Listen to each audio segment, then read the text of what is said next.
Hello and welcome to the Analyser. It is one of the great days on the Australian racing calendar this Saturday. Blue Diamond Stakes Day at Caulfield. 3 Group 1 races. Dave Strehlau joining me as always. Cannot wait, mate. Huge day out at Caulfield. And as always, as has been the case in Melbourne over the past several Saturdays, beautiful weather as well. So we're looking forward to a great day out on course. It'll be a good 4 that probably gets upgraded to a good 3.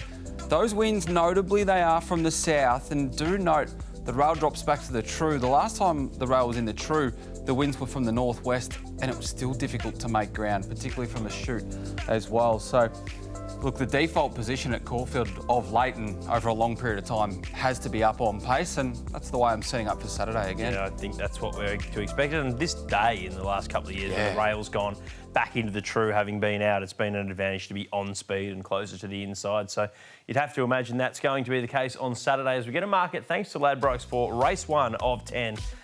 And this is the benchmark contest of the day. Expulsion's been 450 to 420. There's a scratching of Sweethearted. Costella solid at 460. Good support for Vido first up, 6 into 460. And then you've got Gracie's Rain rated the other main chance in betting at 550. Well, Vido's the one you're going to make a case for. I found this race really tricky. What have you made of his recent jump out? This was one at Werribee, I think it might have been behind Evaporate. Yeah, it was. This is a really strong heat that's produced good form. So Evaporate's obviously going around first up in a Group 1. We've got Devil Knight, Aztec Ruler and Dola had a tick around there in the red. And then back, or cutting the corner there, towards the front is Zarpo, who won dominantly first up on the Caulfield Heath track. For a horse that goes well fresh and generally settles up on pace, Vido is not actually a really flashy jump-out horse. I thought this was quite good work. And he's had 3 jump-outs leading into this as well. So he should stalk the speed. He gets that lovely suck run in behind the leaders. And I thought from that opening quote of $6 that the market really did miss him because his ratings, first up, Caulfield 1,100 metres. He's off a bleed in a fast race won by Persian Spirit last start. I think he's probably the best horse in the race, and at least at these weights. So I'm happy to have $10 to win on him. Gracie's Rain is also a good mare. She'll roll forward from that outside draw. Expulsion was good against the pattern last start, but going to have to be good again to give Vido a head start. Yeah, I found a lot of trouble with this race. I thought Costello was good last time, second start, new stable. Promised to be a very nice horse earlier in his career and might be going on with the Bedgood team. Love the run of Gracie's Rain last time. It might lead this time. Expulsion, Vido right in the game. So a very even contest. Dave with Vido. No bets for me as we get a market with Ladbrokes for race 2. This is the Zeditive Stakes. Both Peloton and Rosberg were nominated for the Oakleigh Plate, but both tackle their own age in the Zeditive. Peloton has been heavily back, 320 into 240. Rosberg's out to $4, and Devil Knight, the Blue Diamond winner from 12 months ago, is at $5.50. So Peloton and Rosberg dominate the betting. The interesting runner here, Dave, I think is Rosberg, and we're going to have a look at why you're getting $4. When he started $4.20 in a star-studded Danehill, Tentyrus, My Gladiola, Magor, there were plenty of horses in that Danehill. He won at stakes level on debut. This was his recent jump out. Clinton McDonald has been on Racing.com during the week saying the track was a bit choppy. He wasn't asked to do much. It's GG's mistruth. And keep an eye on her for the Oakleigh Plate.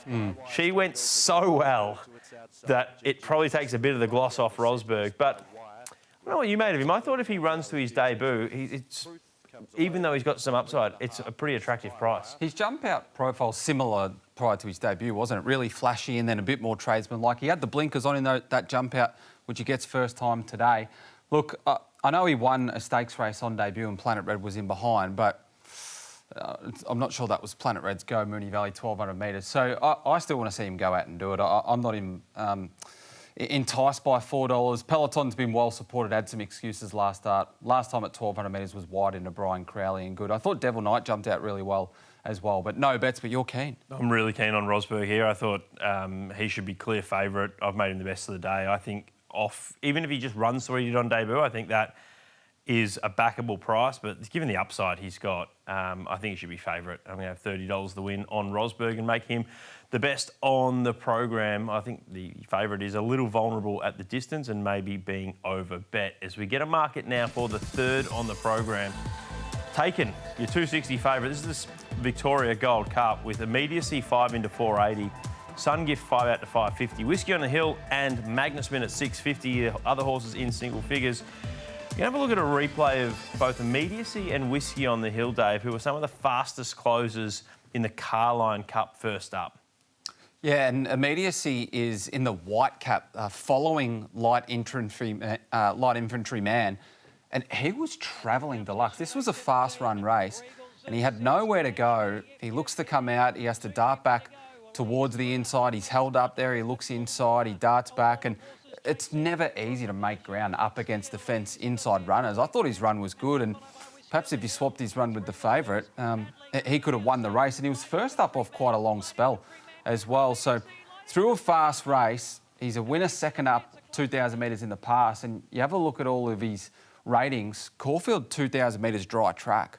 Well, that's his absolute go. So I reckon he sits in the 1-1.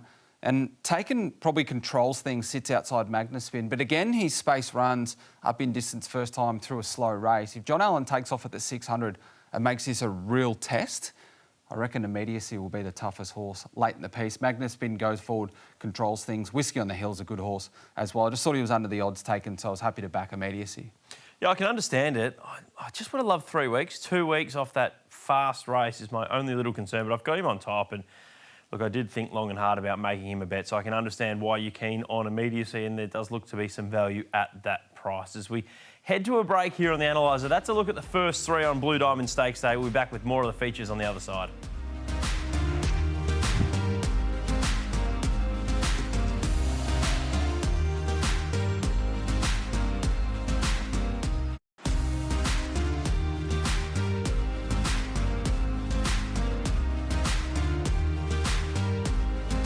Welcome back to the Analyser. Time now to get a market thanks to Ladbrokes for race 4. This is the Autumn Classic for the 3-year-olds, and single choice has been well backed. 460 into 370.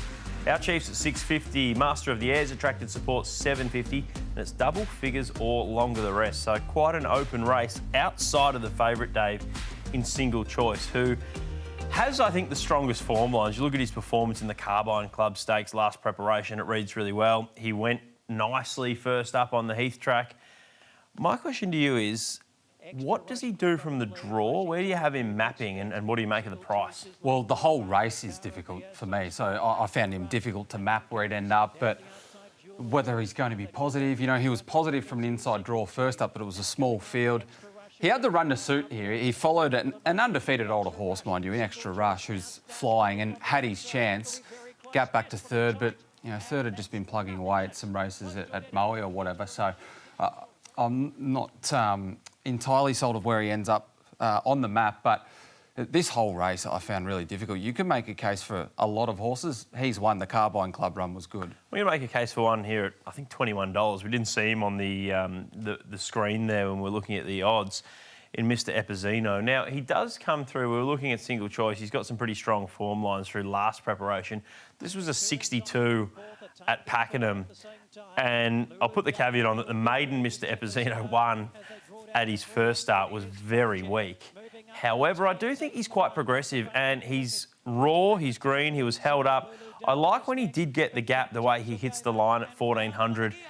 He's a son of Tarzino that I think is really going to appreciate rising in distance. And from an inside gate, I think he could be one of those horses getting a soft run close to the speed. So he's one at a big price I'm making a case for. No, it doesn't sound like any bets for you. Nah, really difficult. Single choice was off one jump out as well, so bound to be improved. Itazura hit the line well last start.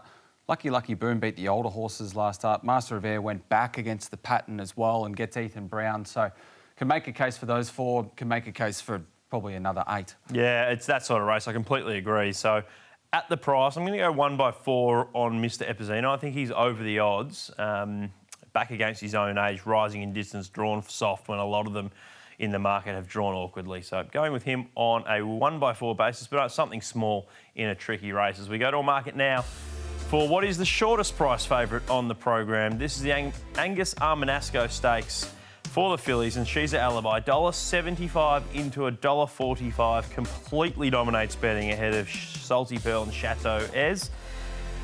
Well, let's have a look at this favourite, Dave, who was so impressive last preparation.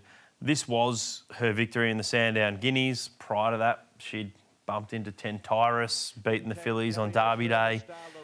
She looks really smart. First up, what do we do? Absolutely.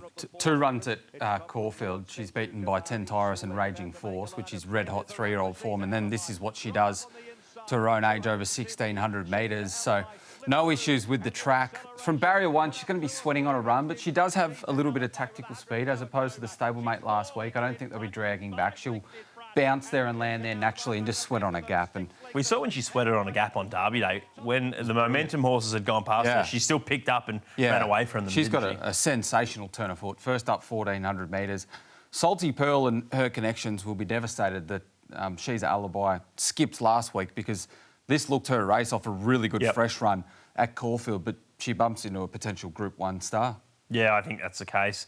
Look, we're not going to be betting at $1.45, not first up, not when it's not grand final day, but I can't knock the price too much. I think she clearly is the horse to beat, as you said. So she goes on top clearly from Salty Pearl, but not a betting race for either of us. This one might be. This is the Mannerism Stakes for the mares. Damask Rose, well, they're pretty keen to take her on at the team at Ladbroke. She's now $3.30. Bossy Bonita has been heavily supported. Looks one of the leaders, $7.50 to $3.90. Of course, significant deductions with Road to Arataki coming out. Paradise City's at $6.50, and Until Valhalla has been well supported, $15 into $7. We're going to have a look at this favourite, who's very easy with Ladbrokes, Dave, Damask Rose. Now, there's a few coming through this. Bossy Bonita was wide on speed, ran well. Samangu, Miss Aria wasn't far behind Damask Rose. Look, the way I see it is a little bit of D-Day for Damask Rose. She had a nice run, but I don't think 1,200's a go first up. Fitter, 1,400 against a pretty thin mares race. Given her best form, it's time for her to stand up and win, I think. Well, second up last preparation, she runs quite well in a Rupert Clark, and then she should have finished a lot closer in a Toorak at Caulfield as well. So she's obviously the class mare. She had her chance this day. If she was a proper top echelon horse, she should have gone past Road to Arataki, but this isn't the top echelon. She had one jump out leading into that. I really like the rebooking of Craig Williams as well, because he actually hunted up from a low draw, and the knock there first up was how far back she was going to get. She ends up on the back of the leader. So I backed her to win for a nice result, and it looks a two-horse race. I thought Bossy Bonita was really good, wide. She was there to the 150 and peaked and wasn't in well at the weights relative to her rating, but the market still liked her late, and I can see her getting the run of the race. Paradise City backs up. Benazil got a little bit of class about her, but I'll be having a Quinella as well. Yep, I can understand that. So I've got the same Quinella, but I'm going to make Damask Rose the bet. I think the price is really backable now. She's getting up to $3.30. So one of the better bets for me on the day there, Damask Rose. But yeah, she needs to win. Otherwise, she might be in the sack file. Let's look at the first 6 races on Blue Diamond Stakes Day. We'll come back with the quaddie legs on the other side.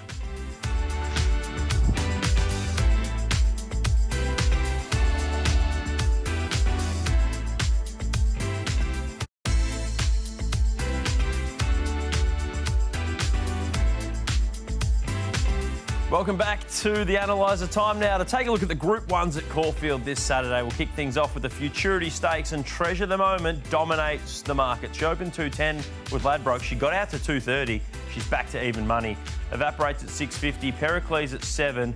Watch Me Rock's been well back, 15 into 950. And Feroci's been easy. Got out to $12. Now settles at 11. Let's start with this favourite, Dave. We know how impressive she was winning the Memsie first up last preparation. What have you made of how she's come back this time in, and what do you make of even money? The jump outs and trials have been very nice, haven't they? This was pretty slick heat at Caulfield on the Heath track, and gee, she skipped away nicely. It was a brilliant piece of work. Regarding her price, she's been priced up like she's going to come out and repeat that number in the Memsie, because if she does, she's a very likely winner of the race. And no other horse has been to that number before in the past. Is the worry that she hasn't gone to that level since?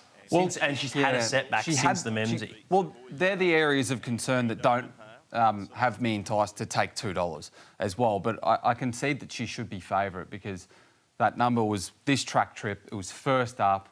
Her trials have been excellent as well.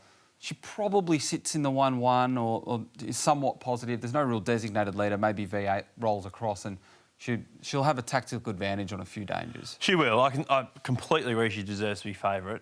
$2, I've got those same concerns. Let's have a look at the horse I think's the value in the race, in Feroci. Look, I wasn't sure that he was in the league of some of these horses. You treasure the moments, etc. But this was an excellent effort first up. It was a high-rating race. Tom Kitten's run home in some of the day's fastest closing sectionals to beat him.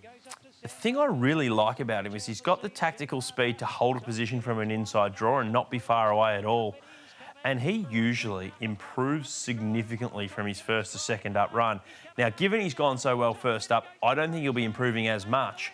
But, gee, if he improves a length or two out of that, he's right in the game at double figures. Well, he's a better horse than Watch Me Rock, who's coming over from the West and has been well supported. He's a longer price than Watch Me Rock. And Tom Kitten would probably be second favourite in this. And, for sure. You know, he's gapped V8 there as well. So I can see why you'd make a case. He goes in everything for me. Treasure the moment. Pericles, the map horse. He goes well fresh. He's trialling well in Sydney. He just tucks in behind them. He's got some options. Evaporate, his recent trial at Werribee was excellent.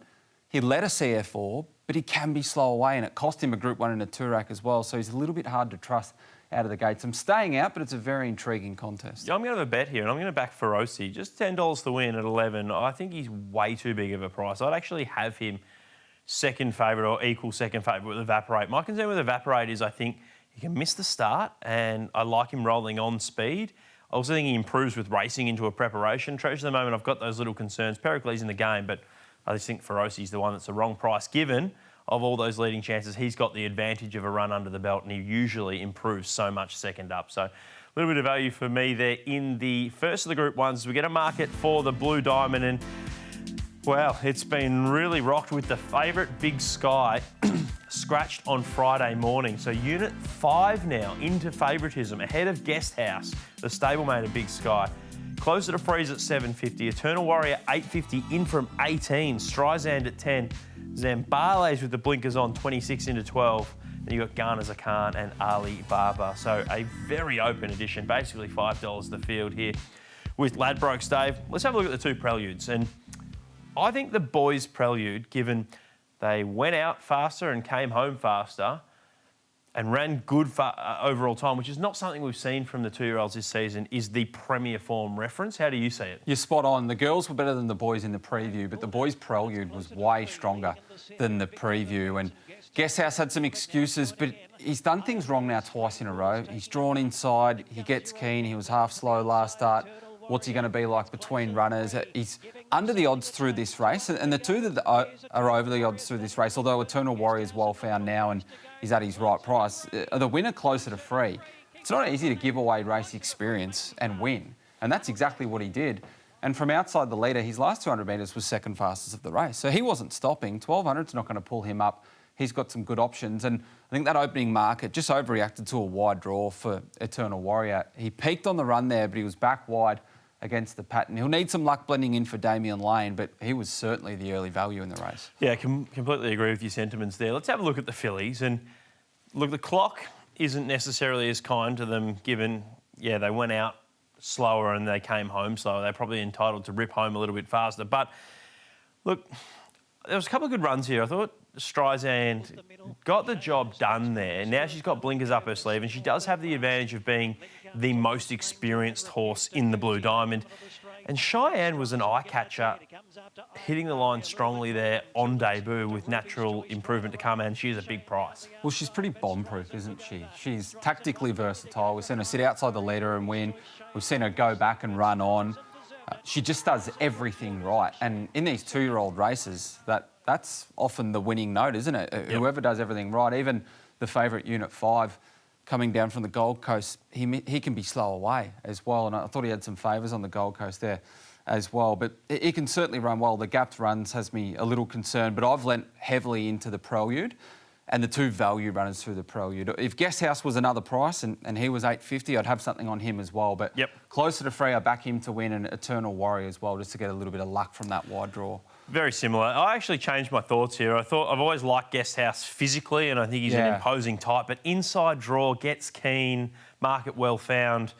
I was really taken by Danny O'Brien's comments with closer to free. He was a bit concerned and looked at the horse in the yard and thought he was underdone, and he's really come on. So that goes against the commentary of people thinking he was tuned right up for the trial. It's actually, he's thinking the other way. He's come right on from the run. So, yeah, I think he probably deserves to be favoured. I haven't had a bet. This is a race that I had great trouble with, but Yeah, closer to free, the overs for me, and I've got him on top as well there. As we get a market for the third of the Group 1s, the Oakleigh Plate and Point Barrow. Well, we got a better price against fillies before a spell, but she's got 50 kilos and she's been $3.50 into $2.90. Tropicus, $7. Gallant Sun's been well backed. He's at $9 down in the weights. Persian Spirit's been 18 into 12. GG's Mistruth easy. Hedged easy. Don't Hope Do easy. And Oak Hill easy. It's a open race outside of Point Barrow, but you're going to make a case, Dave, for one that's going to be on speed. We know this favourite, and she gets a long way back. Her stablemate loves Caulfield, and he makes his own luck on the pace. He does. They're not going to walk in this, but it's not hectic speed. I think Tropicus... Does it depend on Don't Hope Do and whether they light up Gallant Sun? I think with the lightweight? I reckon they'll want to hold the back of the leader from Gallant Sun because he looked like he was at his top the whole way to just sort of hold the front last start. Now he's got that lightweight. This is Tropicus winning first up last preparation. He drops Arkansas Kid cold. Caulfield, 1,100 metres, first up, is his go. He's never missed the Quinella. He's 2 from 3, Caulfield, 1,100 metres. Fresh is best. His trials have been outstanding. I think he follows across Don't Hope Do, and he's there for a very long way. He's a bomb-proof horse. And in an Oakleigh Plate that's come up pretty thin, when I was backing him in futures markets months ago, I wasn't expecting him to get 58.5 kilos, neither were the camp, but he's the best horse in the race. The form around him and the races that he's coming through are it's the best exposed form, quite clear. Let's have a look at some more replays because it's a race we are keen to bet into. This is a horse in GG's Mistruth. She's got Oak Hill on her outside there. Way to the Stars wins this race.